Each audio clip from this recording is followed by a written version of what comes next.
I love the Lost Ruins of Arnak. In fact, I love it so much, I should probably make like the most ambitious video I've ever made on it. Oh, that's right. I actually did. If you like Lost Ruins of Arnak, go check that video out. But this video is not about Lost Ruins of Arnak. Well, it's sort of about Lost Ruins of Arnak. It's actually about how a game gives me so many of the feels of Lost Ruins of Arnak, I can't help but to compare the two. Even though that game doesn't have worker placement or deck building, which are the core marquee mechanics that you would probably describe Lost Ruins of Arnak by. It doesn't even share a theme. It's about exploration in space instead of exploration in a jungle exploring lost ruins. And that game is SETI. Every single time I've played it, I can't help but feeling the same yummy, wonderful feels I felt when I first started playing Lost Ruins of Arnak. However, there is a really big distinction here, because if you did watch that really big Arnak video, you would know that I kind of got bored of it. And then CGE expanded it, gave me leaders, and the rest is history. It's one of my favorite games of all time. But with that said, there were some core issues that just kind of led me astray. However, I think SETI gives you all of the same feels in the worker placement deck building game, even though it's not a worker placement deck building game, without all of the downsides that many actually point to in core Lost Ruins of Arnak. And I'll get this out of the way. If you want to go make a sandwich, just keep this thing running to feed the algorithm gods, that's totally fine. You just want to know if it's good or not. Sure, there's a couple little quibbles out there, but pretty universally, this has been said to be a really great game. And I would love to make a video with a clickbait title saying that it's not that good or it's fine, but I can't. It's spectacular. So if that's all you wanted to know, great. However, if you're not convinced yet that this game is for you and you love Lost Ruins of Arnak, I think you should probably stick around. Or if you're not convinced of this game and you hate Lost Ruins of Arnak, I actually think you should probably stick around. At the core, these two games are about gathering resources, converting them to points, and all of the feel-good moments of player progression as they increase power. As you might know by now, though, SETI is doing it in the setting of space exploration, looking for alien traces, eventually unlocking and discovering an alien, which comes by the way of an alien board. It throws new mechanics at you in the middle of the game. There are 3 distinct modules that you have to interact with. The game does a beautiful job of balancing all of those, but we'll get to that. And if you know Arnak, it's a deck building worker placement game. You are discovering sites with your workers. You're managing 5 different resources, many of which are asked for to progress in the game, whether it be defeating guardians or the research track. However, it has some flaws. And in this video, we're going to cover how you gather resources in both games, why it's actually better in SETI, how you spend those resources and eventually convert them to points, and how it's better in SETI, and how the player progresses in this wonderful game and has the sense of power increased over time. I think it's actually better in SETI. On top of that, we're going to go over 3 categories that exist in SETI that sort of exist in Arnak, but they're doing something totally different. The aforementioned aliens. Multi-use cards are used completely differently in this game. And last but most certainly not least, one of the biggest critiques of Arnak is player interaction, and SETI just does it better. So let's start at the top. Let's start at the beginning. Opening turn, you're really trying to gain resources. In Arnak, you're placing a worker at a dig site. And I don't know about you, but usually we are fighting for that compass space.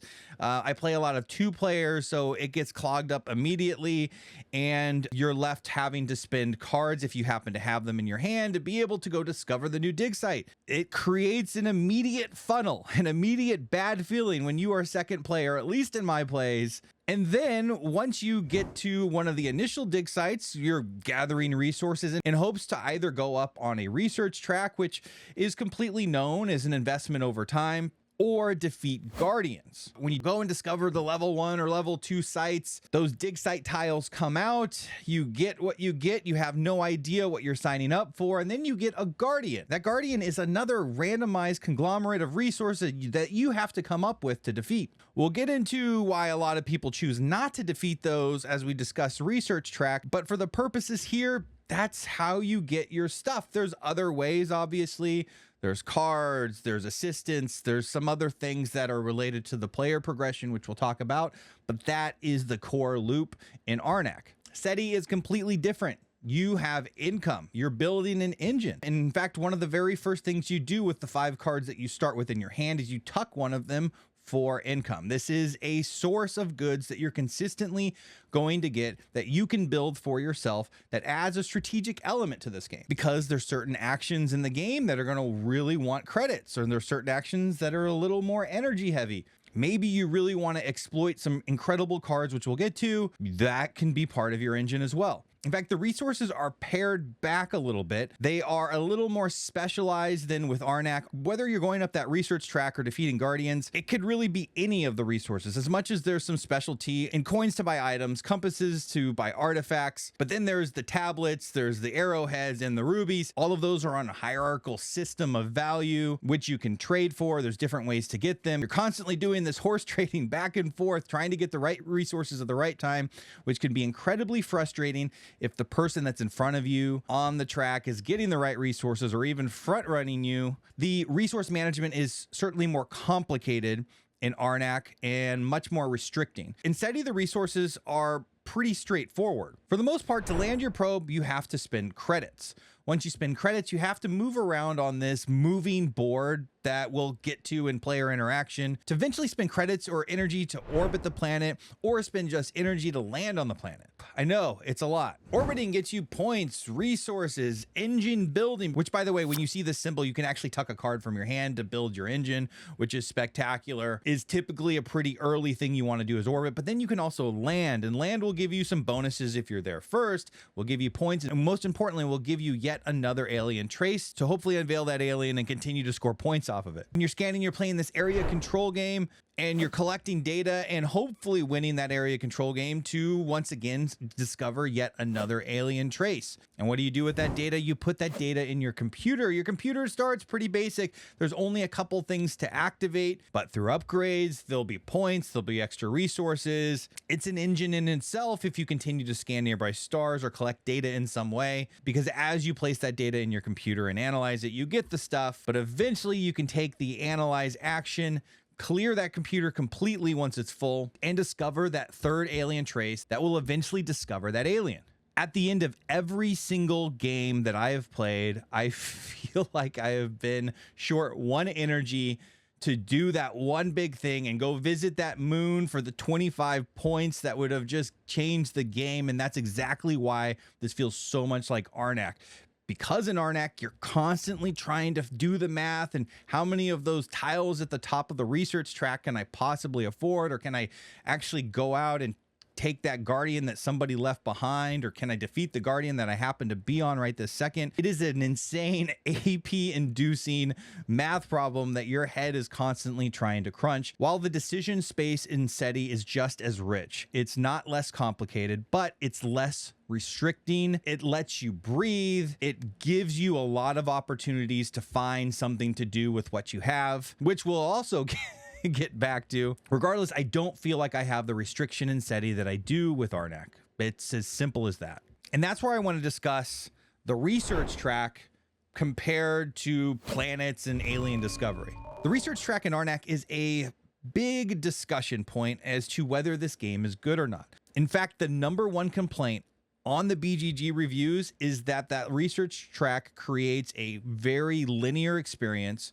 and the race up it really determines the winner. There is a front running problem because as you race up it, you get the extra bonuses. When you get those bonuses, it just spurs you further and further. Often in base Arnak, once I get behind, I'm just eating the other player's dust, and it feels like it's really difficult to go to a guardian defeating strategy and still win. It's totally possible. But even so, there's just 2 ways to really score points. A balanced approach is what many will take, but really the person that gets to the top of that track and is able to grab those really valuable tiles is likely to win. Here, there's the holy trinity. It's scanning stars, it's data analysis in your computer, and it's landing on planets, all of which are a viable option to win the game. However, the brilliant thing about this game is the aliens. I'm not even talking about the asymmetry in the aliens, which we'll get to. Each alien is comprised of 3 different tracks. The more alien traces that are found and they're researched, the less valuable they become as people fill those tracks up.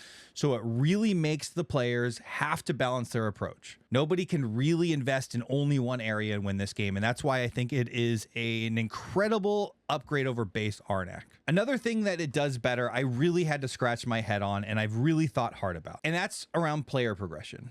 Historically, I love the idea of deck building. I love the idea of constructing my own thing, using my wit to grab the right cards and build the best deck to be able to get one up on the opponent. One of the biggest complaints in Arnak is you don't see your cards enough. The game isn't long enough. You're not able to cycle your deck as much. So building the deck very much feels like, hey, maybe I can use the card once, maybe twice, depending on when you get it. And any sort of deck building near the end of the game is really to score points and or take a one-time action if you're buying an artifact card. The other thing you could do is buy assistants. There are once around powers you can use. You can flip them. They give you another little bit of an advantage. They're great. I love those and have no quibble with those. However, with SETI, your player progression has nothing to do with your cards. It has everything to do with these tech tiles that you upgrade on your board. There's certain slots for each tech tile, so everyone has access to all of them. There's no asymmetry there, but you're not going to get to even half of them. You really have to make decisions on where you want your advantage out on the board. You're taking into account what other people's advantage is, and maybe you're going in a different direction. You can upgrade things relative to planet exploration, relative to scanning, and relative to your computer. So there are a ton of options out there to give yourself a permanent upgrade and a permanent advantage. And they feel great because you're not waiting for them to come up in a deck. They're persistent.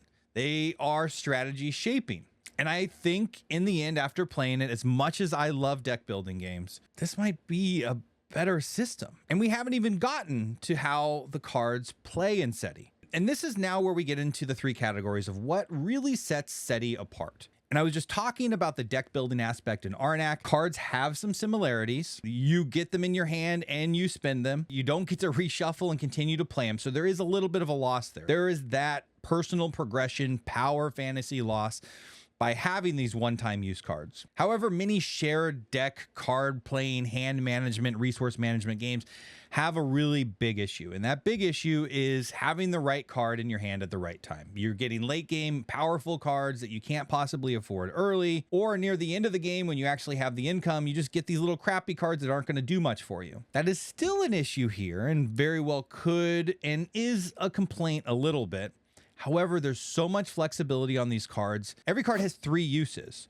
There's a discard use where you can immediately discard it to take a free action, which are things like movement and adding extra publicity, among others. Or if you get that tuck symbol, you can tuck that card and now invest into your engine. The third use is its core action. Nearly every card in the game, with some exceptions that I won't spoil for you, you need credits to actually play the card. Some of them are 0 cost, but that's the currency needed to actually play these cards. You get a one-time benefit, many of which give you a slight boost over the normal action or break the rules in the game a little bit. They're basically the things that give you an advantage over another player. But on top of that, and I think the icing on the cake here, there's some gold banners on some of these cards. You get the initial benefit, but then there's an in-game scoring benefit along with it. So you're not having to choose, do I need to use this for in-game scoring or the powerful effect on it? You actually get both. Then there's missions. They're gray banners on these cards. You play them down in front of you, and once you complete them, you turn them over. They can be part of an in-game scoring mechanic,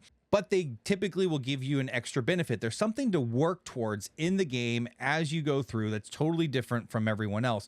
So that's when the cards really start to shape your strategy. We talked about the tech upgrades, and that certainly shapes your strategy, but then you start to look at your hand of cards and see what else I can use to get an advantage over another player on top of what I can possibly complete in missions as I go along. Oh my gosh, this is where the crunch in this game happens.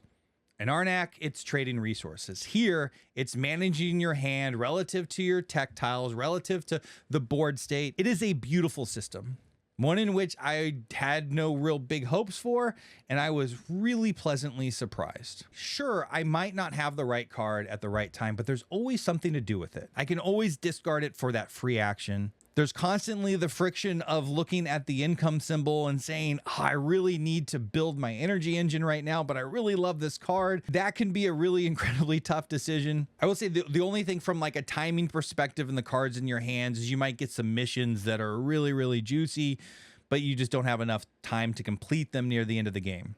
But there is this beautiful dance that happens in SETI, looking at the cards in your hand, trying to figure out how you're going to use each of them, looking at the tech tiles, what advantage that gives you out on the board, looking at your computer, the amount of data you have, what you can possibly place to get that extra resource to help you get to that planet and score those points or discover more alien traces. It is such a fun dance. It doesn't have the restriction or constriction, especially as you get near the end of the game, that Lost Ruins of Arnak has. That might be a negative for you. Some people like that really tight white knuckle sweat on your forehead game. This is not it. I mean, you still definitely have plenty of friction, and there's other ways that you start to white knuckle in this game, which we'll get to in just a second with player interaction. But the core game feels like this wonderful sandbox that you have to explore, and you have tons of tools in your hands to do it. Speaking of exploration, the most obvious kind of difference or differentiator in this game are aliens. When I first started playing this game, we weren't as good at it, and aliens weren't getting discovered as quickly. We were also probably playing things wrong. So I didn't have like a really overwhelming feeling on what aliens did for the game. When an alien's discovered, it basically just extends the tracks for you to keep doing the same things you're doing, but score more points. And depending on the alien, a lot of times get their special cards. These special cards are just more powerful versions of the cards that you've already been acquiring. So it's another way to go grab some of these awesome cards. They also have better discard abilities. They have better income abilities if you can't possibly play it. A lot of them have to do with a special alien mechanic that gives players another opportunity to interact with that really changes the game state, especially second half of every single game. One of the common concerns is with discovering 2 per game. You only have 5 aliens. Is that enough? Yeah, I think it's fine. I've always had a better time with aliens the second and third times I see them because I understand how to interact with them. I think one of the downfalls is as you play this game and you unveil an alien, you actually have to read a rule sheet to understand how they play, unless you pre-read absolutely all of them, because you don't know what's underneath there. They're supposed to be randomized. And if you know what's there, you can prepare for them, and that would give you a major advantage. Regardless, I am totally happy with 5. I also love the modular nature of them because I am sure there are going to be plenty of expansions with this game because it's so awesome.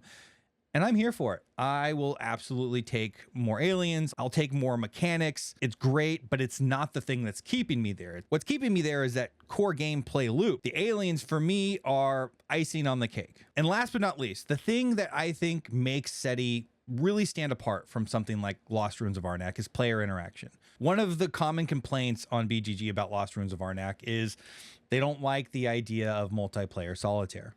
Yes, there's blocking of spaces, there's racing up a track, trying to get the bonuses, but for the most part, there's very little interaction other than just the classic worker placement block. SETI is a completely different beast, and it starts with that rotating board. I initially thought that the rotating space board was a gimmick until we spun it one time and it moved my wife's probe onto an asteroid field. That asteroid field costs 2 movement instead of 1 to move off of, and it totally ruined her turn. That board rotates in a couple different ways. When somebody passes, and you can see when somebody is pretty close to passing, or when they purchase a tech tile with publicity. All of those are known. All of those can kind of be predicted. And there's 3 pieces of the board. There's a tracker, so you know exactly what part of the board moves. When the lowest part moves, it moves all of them. It's totally predictable. So it creates this tension. This is where the white knuckling comes in, because you really need to get to that planet that's just 1 space ahead of you. And you know, if the other player rotates that right now, you're going to be screwed, because now you're either on an asteroid, in my wife's case, or you're in front of an asteroid, or you're one more space away. Your path is completely closed off because you don't have the resources to pay for it. So there is a sense of urgency on that board getting your probe to the planet that you really need to visit. And like I had mentioned before, you could be 1 energy away from being able to visit the moon you need for 25 points at the end of the game. And that's a lot of points. I think in lower player counts, it's fairly predictable. I think at high player counts, it can get messy because that board is constantly moving around and it's a dynamic play space. So I think the game complexion actually changes a little bit from 2 to 4 players because of that dynamic.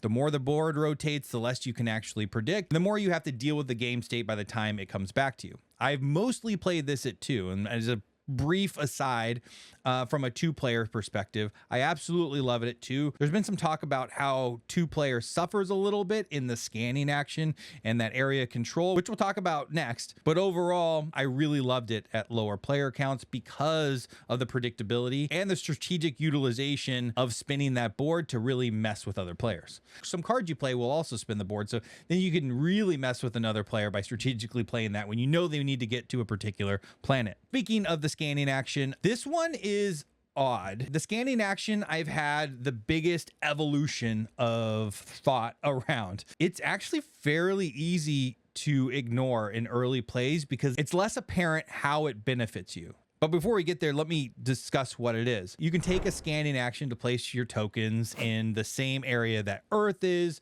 as well as another area that matches one of the cards in the market. Then you can upgrade that scan action to be able to put more of your tokens out. And I think neglecting those upgrades early made me feel like this was less of a priority. But as I started investing in upgrades and scanning, I started to realize that this is pretty powerful. Not only are you getting the alien traces by winning and extra publicity as well, you're getting these data tokens. Those data tokens go into your computer. If you've also upgraded your computer a little bit, it just gives you more points and more resources that will propel you to do more out on the board. And in the first couple games, we did not really engage with it. We found it sort of hard to fill those up in a 2-player game. As far as I can tell, there's no alteration to the number of data tokens that start in there that you have to replace to be able to kind of win the area control and get your alien trace. So we actually started to play with 1 less token in there as a house rule alteration. I think this is a double-edged sword because once we started to upgrade that scan action, you can then get more data tokens out. We started to see those scanning areas fill all the way up, and then somebody actually win the alien trace, so on and so forth. So I think the common complaint of area control suffers at 2-player, yes and no. Yes, it does if you don't invest in the scanning action because there's just less people playing into that area. However, if you have someone or both of you that have invested in the scanning action and take it consistently because you see the benefits, you see an engine of sorts because you're putting those data onto your computer, which gives you more resources, more points, so on and so forth, then it opens up, then it fills up much faster. So I'm a little divided on should I house rule with 1 less data token or depend on people investing in that action. I think we've gotten to the point and we've played it enough that we see the value in that scan action, and we can probably consistently go back to the core base setup instead of having to alter it to give us some form of incentive to interact with it. Because like I had said, you start to fill up these alien tracks and they become less and less valuable. So if you're not interacting with that scan action, there's some pretty big points and benefits sitting at the bottom of that track that if nobody's interacting with, you might as well do it. And to sum this up, I have seldom come across a game that I have so few critiques on. This might just be my type of game because I love player progression, resource management, that crunchy math that you're doing. I also like some player interaction, which is frankly fairly rare in any sort of Euro game. I also really love the theme. This just gives me the good vibes all the way throughout, but it also gives me plenty of friction and tension that I like in the game without feeling completely defeated for half the game because I know somebody is already so far up a track. You can score points in bunches here. Big comebacks can be had, big scoring can be had in endgame goals, big turns can be had in getting awesome cards and playing them and finding the most efficient way to spend all of your resources to get the best cards played and visit the right planets and scan and fill up your computer to get that 1 last energy to actually get to the place you need. It's just this incredibly fun puzzle that, I don't know, I probably have 10 plays in and I'm just excited to play it again and again. I think once I got to that point with Arnak, I started to see the cracks a little bit. Honestly, I stopped playing it for like 6 months or so, maybe even more, and basically until Leaders came out. But here, base out of the box, I see very little that I'm not over the moon with. And for that reason, I highly recommend this to anyone that loves Lost Ruins of Arnak, or anyone that currently dislikes Lost Ruins of Arnak and they've fallen out of love with it because of the different tiny flaws that you might find in that gameplay. But if you like hand management, resource management, multi-use cards, medium-ish Euro interaction, asymmetry in your gameplay experience with the aliens, try it. Just try this thing out. I don't wholeheartedly recommend mini games to almost everyone. This might be one of those games. This is a core staple in my collection. And if you're watching this by any chance, what I hope for in the future, I think everyone's gonna say more aliens. That's not at the top of my list. I would love to see asymmetry. I'm an asymmetric fanboy. I love anything asymmetric. I love having my own personal game to play. I think the tech tiles give some of that, but what if there's a personal tech tile that really changed up the game, or even a personal card that you kept getting back to your hand, or maybe there's a personal card that maybe it has a mission on it that once you complete gives you an asymmetric power over everyone else and really gives you a path to follow. And of course, new cards. New cards are always good. This game comes with a ton of cards, but if you can find new and fun ways, especially to incorporate missions even more so, I think would be great. Regardless, it's just yet another kind of win for this game. There's already been a ton of reviews that have said much of what I said. I just hope I got through to those Arnak fans out there. Give this thing a try if it hasn't won you over already. And if you made it this far, thank you very much. I really appreciate you being here. Have yourself a great day.